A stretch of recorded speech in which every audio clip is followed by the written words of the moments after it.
my name is Bello. This is my EMR206 Assessment 1. Part 1.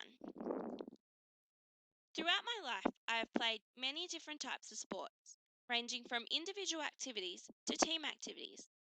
These include hockey, dancing, soccer, touch football, athletics, tennis, netball, and AFL. Most of these sports I played at a school level, in high school, mainly to get a day off school. The only sport I have continued with over an extended period is hockey. I have played hockey for 12 years at a local, representative, and state level. I have played against teams from New South Wales, Victoria, the ACT, South Australia, and the International Canadian Touring Team. I believe that I have continued to play hockey as my family are involved in the sport as well. My siblings, cousins, and parents are all involved in hockey. I love to play hockey as I enjoy the team environment and I like the challenge of having to master techniques that can greatly improve an individual's game. Hockey is also a very tactical game and I enjoy trying to outmaneuver your opponent. During my time playing hockey, I have attended many training camps and from these camps have learnt the value of appropriate nutrition and hydration to aid in a person's preparation and recovery for exercise and life in general. Through playing hockey, I've also learnt the satisfaction of achievement through hard work. I've gained many awards and premierships from striving to achieve my best for both myself and the team. I feel that when children experience the value of hard work, it can raise self-esteem and confidence. I continue to play hockey now and believe that I will play for many more years to come. My experiences of school PE and sport are positive ones. Through primary and secondary school, I participated in most of the school sports teams. I was lucky enough to attend a primary school where sport was highly valued. I was in the soccer team, netball, and touch football team for our school. As our school did not have a hockey team, the school organised for me to play in another school's team. In high school, I continued to try out for every sports team and was selected in most. I was very competitive, and in my first year of high school, accidentally broke a girl's arm playing AFL in PE. As our PE classes were separated by gender, I then spent the rest of my high school years doing PE in the male class. I played hockey in high school and made many representative teams, and was therefore often absent from school. I represented the Riverina Schools region for 3 years and loved being able to make friends with the girls from the other schools. With our PE classes, we also took health classes as well as learn about nutrition, the dangers of drugs and alcohol, and other health issues. Health classes at high school weren't taken very seriously by students. I don't remember much about them in primary school either.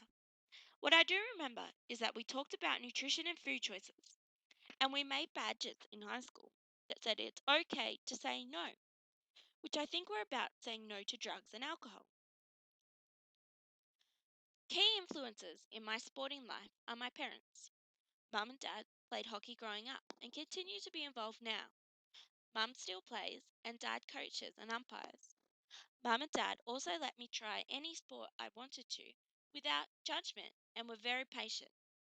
Like when I tried dancing and only went for 1 week and decided I didn't like it anymore. My parents were also very supportive when I had to travel for hockey to play or train. Every winter for 3 years, Dad drove me to Melbourne at 3 a.m. on a Sunday morning every week just to train for 2 hours and then drive the 4 hours back home again. My parents are a huge influence on my sporting life, as without them, I would not have been able to have had all the experiences that I have. I believe that children should play sport and be involved in PDHPE. Through my experiences, I believe that sport can build a child's self-esteem and confidence. I also believe that sport and PE, through sport and PE, children learn the value of teamwork. And although that I may have be controversial in saying this, I believe that when children play sports, they begin to experience that not everybody always wins, and that things aren't just handed to you. You have to work hard to achieve a goal. Through my experience, I believe that teachers of health subjects need to place more emphasis on healthy eating and mental illness, even in primary school.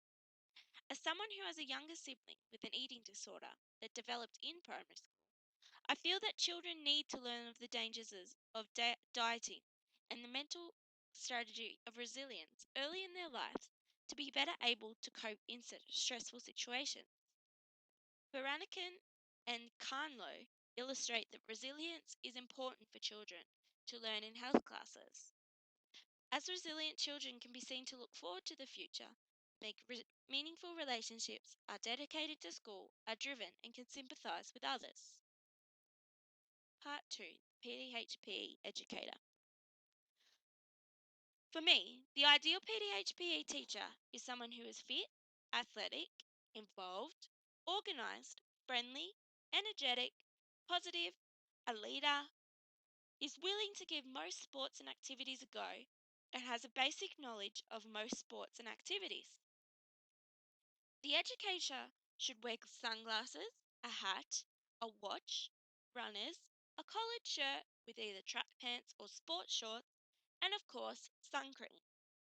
This teacher would have good posture and would teach children to have good posture in order to avoid injuries in physical activity. The ideal teacher would participate in activities and would only use their whistle to referee games and not to call children to order. The teacher will be able to control the group without being authoritative and would have strong relationships with the children.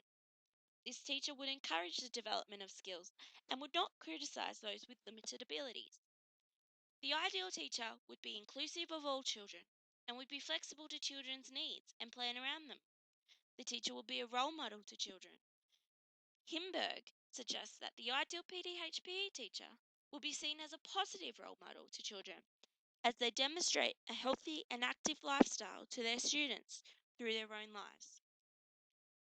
In conclusion, the teacher would be a positive influence on the children, and the students would see the teacher as someone who is approachable and trustworthy.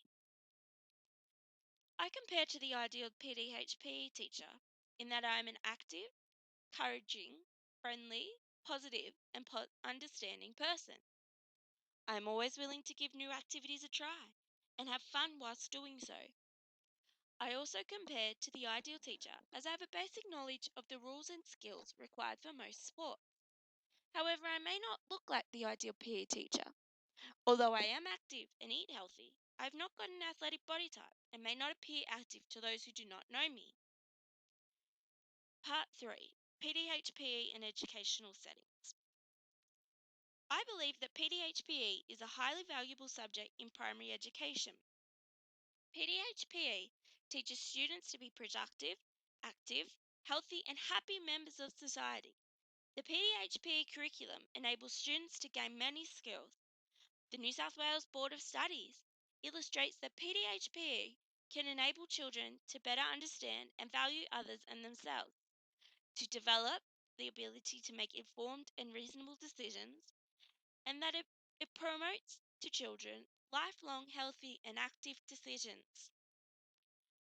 I believe that nutrition information in PDHP should be focused on more intently to help students understand the importance of healthy eating.